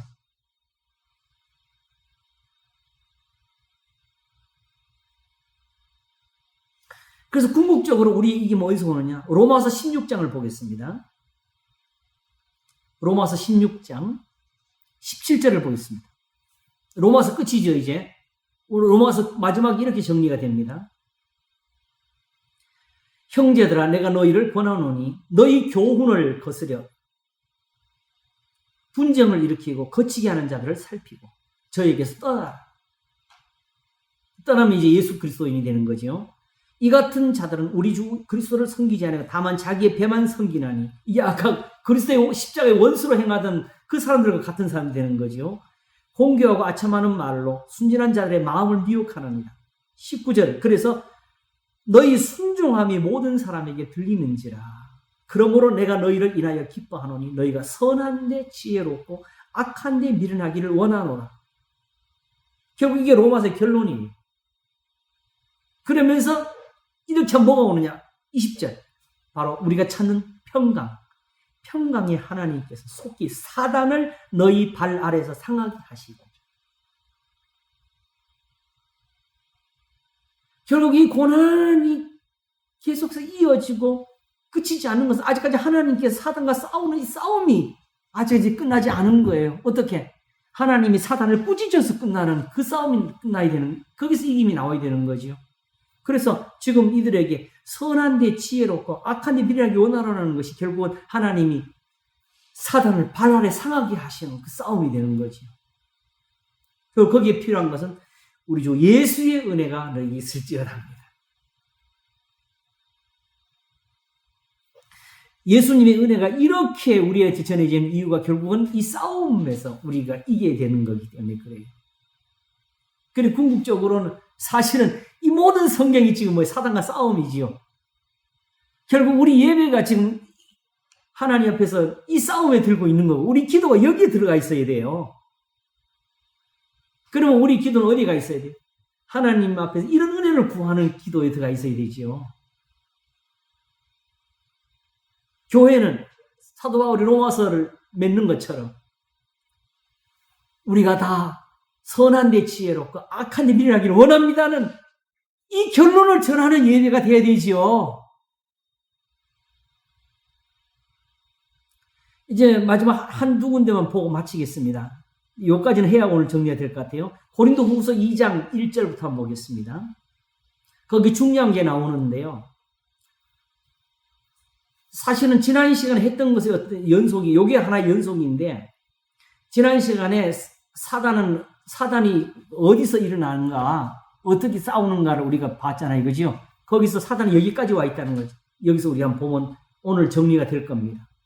내가 다시 근심으로 너희에게 나아가지 않기로 스스로 결단하였노니 내가 너희를 근심하게 하면 나의 근심하게 한 자밖에 나를 기쁘게 하는 자가 누구냐. 그러니까 고린도 교회에 이 바울을 근심시키는 자들이 있다는 거지요. 내가 이같이 쓴 것은 내가 갈 때에 마땅히 나를 기쁘게 할 자로부터 도리어 근심을 얻을까 염려하며 또 너희 무리를 대하여 나의 기쁨이 너희 무리의 기쁨인 줄 확신함이로라. 어찌든지 내가 가르치는 이 교훈대로 서야 되겠고 그 사람들은 이걸 바꿔야 되겠다는 거죠. 그래서 4절에 내가 큰 환난과 애통한 마음이 있어 많은 눈물로 너희에게 썼노니 이는 너희로 근심하게 하려 한 것이 아니요 오직 내가 너희를 향하여 넘치는 사랑이 있음을 너희로 알게 하려 함이라. 근심하게 한 자가 있었을지라 나를 근심하게 한 것이 아니 어느 정도 너희 무리를 근심하게 한 것이. 문제는 지금 하나님 앞에서 경건하고 지금 하나님 앞에서 믿음을 지키려 하는 그 교회에서 지금 혼란을 일으키고 있는 거지요. 그래서 내가 어느 정도라고 말하는 이유는 너무 심하게 하지 않게 하려 함이라 하면서 이미 이 사람들이 교회에서 어떤 꾸중을 들었거나 정죄를 당했거나 한 것 같아요. 이러한 사람이 많은 사람에게서 벌받은 것이 족하도다. 그럼 언제 어떻게 되느냐. 그런즉 너희는 차라리 저를 용서하고 위로할 것인 저가 너무 많은 근심에 잠길까 하노라. 당연히 하나님 앞에서 교회가 정당한 치리를 하는데도 불구하고 여기까지 아직도 사단이 남아있는 것이 있어요. 단순히 저 사람들을 벌주는 게 목적이 아니라 그리고 궁극적으로는 차라리 용서하고 위로할 것이니 저가 너무 많은 근심에 잠길까 하노라. 그러므로 너희를 권하노니 사랑을 저에게 나타내라. 궁극적으로 그런 사람들도 붙들어서 인도하는 게 결국 하나님의 뜻이라는 거죠. 너희가 범사에 순종하는지 그 증거를 알고자 내가 이걸 썼노라 하면서 너희가 무슨 일이든지 네게 용서하면 나도 그리하고 내가 만일 용서한 일이 있으면 용서한 그것은 너희를 위해 그리스도 앞에서 한 것이니 11절 이렇게까지 하는 이유가 뭐냐. 이는 우리로 사단에게 속지 않게 하려 합니다. 우리가 그 계획을 알지 못하는 바가 아니라 사단은 이렇게까지 있다고요. 실제로 범죄한 사람이 있고 교회를 어지럽히는 사람이 있어가지고 그 사람들을 벌주는 것까지 우리가 해야 될 일은 맞아요. 그러나 그럼에도 불구하고 너무 심하게 되지 않게 해서 그 사람들 다시 용서를 받도록 해주는 것까지가 우리가 사단에게 속지 않는 거다. 그래서 무엇인지 고린도전서 8장에 말한 것처럼 내가 아는 줄로 살 때는 아직까지 모르는 게 있다는 사실을 기억해야 돼요. 오직 하나님의 사랑이 있어. 어디까지가 하나님이 기뻐하시는 거예요. 무엇을 먹든지 마시든지 무엇을 하든지 하나님의 영광을 위해 하라는 이 교훈에서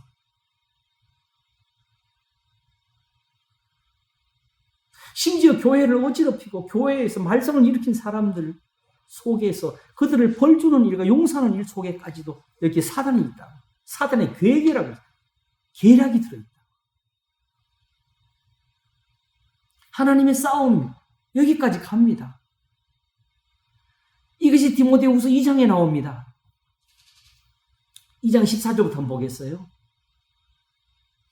너희는 저희로 이 일을 기억하게 하여 말다툼을 하지 말라고 하나님 앞에서 엄히 명하라. 이는 유익이 하나도 없고 도리어 듣는 자들을 망하게 함이라면서 내가 진리의 말씀을 옳게 분별하며 부끄러울 것이 없는 일꾼으로 인정된 자로 자신을 하나님 앞에 드리기를 힘쓰라. 하면서 망령되고 헛된 말을 버리라. 저희는 경건치 않으며 점점 나아가나니 이 경건치 않음이 뭐냐. 18절 진리에 관하여는 저희가 그릇되었도다. 부활이 이미 지나갔다 함으로 어떤 사람들의 믿음을 무너뜨리냐. 이게 어떻게 믿음 무너뜨리느냐. 바로 19절을 무너뜨리는 거죠. 그러나 하나님의 견고한 터는 섰으니 인침이 일렀으되 주께서 자기 백성을 아신 다음에 주의 이름을 부르는 자마다 불의에서 떠날지어다. 이 인침을 자꾸 또 무슨 어디가 도장이 속에 찍히는 것처럼 이 해석하면 안 돼. 하나님 인침을 딱 하나님은 아셔요. 아무리 주저해도 하나님은 각 사람의 행하는 것을 보고 계시죠. 그래서 인침이 일렀으되 주께서 자기 백성을 아신다며 주의 이름을 부르는 자마다 불의에서 떠날지어다 하셨다. 그래서 그걸로 결국 주는 교훈이 뭐냐면 큰 집에는 금과 은의 그릇이 있을 뿐 아니요 나무와 질그릇도 있어. 귀 쓰는 것도 있고 천이 쓰는 것도 있나. 이게 세상 말로 교회에서 은사가 여러 가지를 해서 하나님 앞에서 은사를 많이 받은 사람이 적게 받은 이런 분류를 말하는 거 이딴 써먹으면 있는데 써먹으면 안 돼요. 실제로 마지막 결론이 뭐예요? 그러므로 누구든지 이런 거 자기를 깨끗하게 하면 귀히 쓰는 거. 이걸 가르치려고 하는 거예요. 교훈에서 깨끗하라고. 은사를 많이 가진 사람이 따로 있어. 그게 큰 그릇이다. 그 말이 아니. 하나님이 저 사람은 세상부터 하나님의 쓰임이 많아가지고 부자도 불렀고 저 사람은 공부를 많이 했기 때문에 하나님 교회 쓰려고 불렀고 이런 거 없어요. 성경을 보면서 바울을 그런 식으로 해석을 하고 모세를 그렇게 해석하면 안 돼요. 그래서 그러므로 누구든지 이런 것을 자기를 깨끗하게 하면 귀히 쓰는 것이 거룩하고 주인이 쓰심에 합당하며 모든 선한 일 예비함이 되리라 하면서 또한 내가 청년의 정욕을 피하고 주를 깨끗한 마음으로 부른 자들과 함께 의와 믿음과 사랑과 화평을 좇으라. 어리석고 무식한 변론을 여기서 이걸 떠나가지고 하는 게 다 변론이. 이걸 떠나서 하는 게 다 다툼이. 그래서 24절 마땅히 주의 종은 다투지 않고 모든 사람을 대하여 온유하며 가르치기를 잘하며 참으며 이게 뭐예요? 설교 잘하는 그런 뜻이 아니에요. 지금 이 가르침을 말하는 거예요. 거역하는 자를 온유함으로 징계할지니 혹 하나님이 저에게 회개함을 주서 진리를 알게 하실까 하며 저희로 마귀의 올무에서 벗어나 하나님께 사로잡힌 바 되어 그 뜻을 좇게 하실까 합니다. 부활의 이 비밀을 알지 못하고 경건의 이 능력을 알지 못하고 주 앞에서 깨끗하게 되는 이 진리를 배우지 못하고 오직 스스로 경건하며 자랑하는 사람들, 제사나 예물로 자랑하는 사람들은 다 마귀의 올무에 들어간 거예요. 아까 제가 그랬죠. 우상은 곧 대적이라고. 그래서 이제 빨리 제가 정리를 하겠습니다. 디모데전서 6, 그래서 1장에서는 선한 싸움이란 말이 나오게 되고 6장에서 결국 선한 싸움이란 말이 나오게 되고 그리고 빌립보서 1장에서 사도 바울이 옥에 갇혔을 때에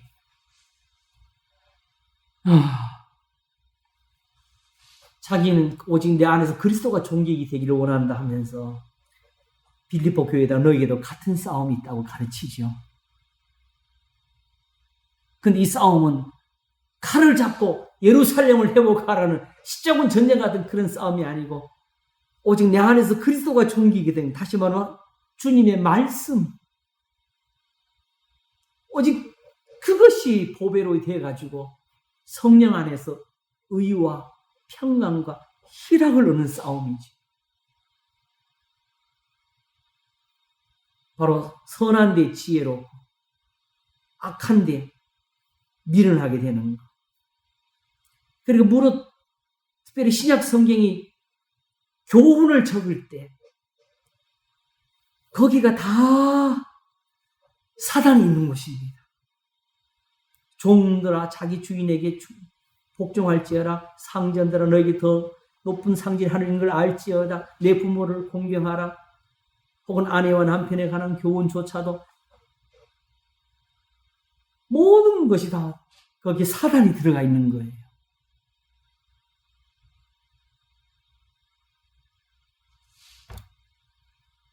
오직 하나님께서 로마서 16장 마지막에 내린 결론처럼 평강이 하나님께서 속히 사단을 너희 발 아래 상하게 하시리라는 이 은혜가 들어가 있는 게 바로 하나님의 계명이고 그 교훈의 가르침입니다. 사단이 이 사람들과 싸우려고 지금 사단이 싸울 사람 이것밖에 없어요.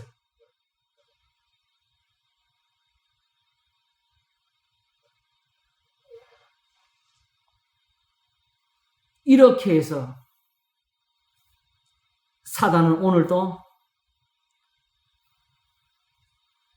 우리와 싸우는 것으로 하나님과 싸우는 싸움을 싸우고 있는 것입니다.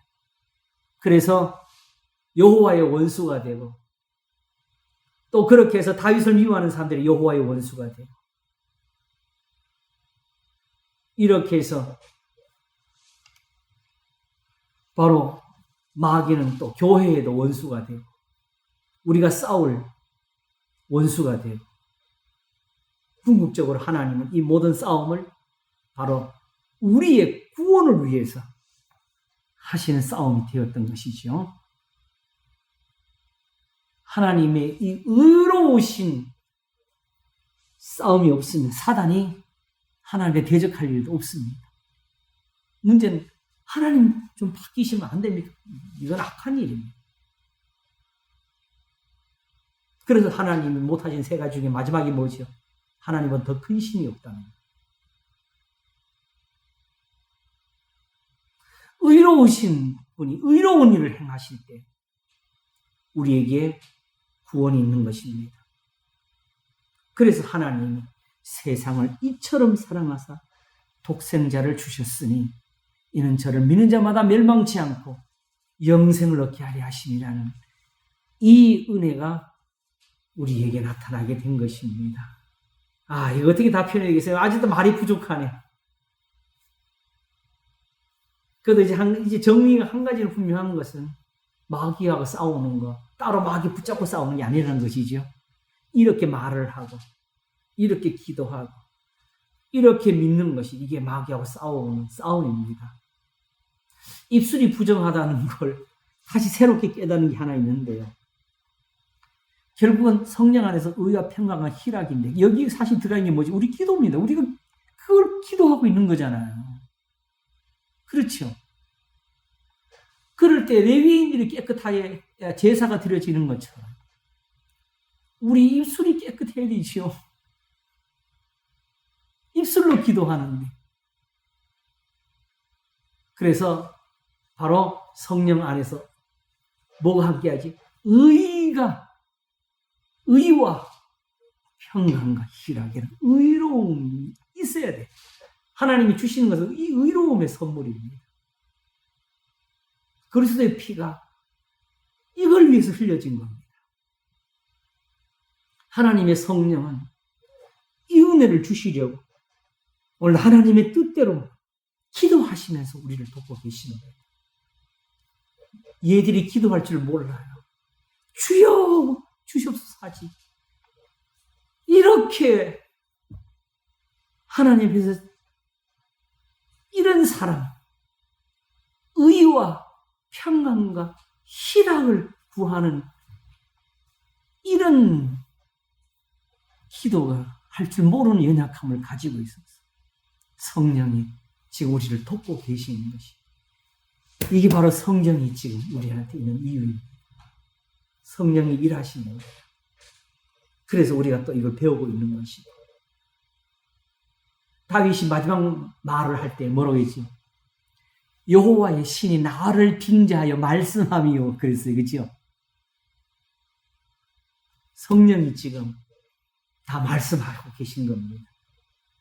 정말 우리가 복을 받았으면 이 은혜를 이렇게 깨닫는 게 이게 성령의 도우심이겠죠? 기도하겠습니다. 하나님 아버지, 하나님의 의로우심이 있어서 하나님의 의로우신 일을 행하는 곳에 사단이 하나님의 원수가 되었습니다. 하나님은 우리를 의롭게 하려고 하시는데 사단은 거기서 회방을 하나이다. 그러므로 무상이 또한 사단이 되고 이러므로 베드로가 예수님을 붙들고 그리하지 마옵소서 하는 것처럼 우리는 하나님이 이 교훈을 떠나서 은혜를 구하고 사니 우리가 다 죄를 짓고 우리가 악을 행하며 우리가 또한 사단이 됩니다. 이러므로 마귀의 자녀들과 하나님의 자녀들이 나타난다고 기록된 말씀은 다 참입니다. 주님. 우리를 가르치셔서 우리도 여호와의 싸움을 싸우는 사람처럼 그리스도의 십자가에 원수가 되지 않도록 우리를 지키시고 인도하시옵소서. 감사하고 우리 주 예수 그리스도 이름으로 기도하옵나이다. 아멘. 아직도 끝나지 않은 사실은 교훈이죠. 그러나 일단 이만큼 정리를 해놓고 또 기회 있을 때마다 이 교훈이 필요한 데서 다시 또 듣도록 하겠습니다. 감사합니다. 다들 수고하셨어요. 예, 오늘 조금 길었네요. 마무리를 하기 위해서. 예, 감사합니다. 수고들 하셨습니다. 할렐루야. 감사합니다. 이깁시다. 안녕하세요. 감사합니다. 예, 네, 평안하세요. 네, 네, 네. 고맙습니다. 예.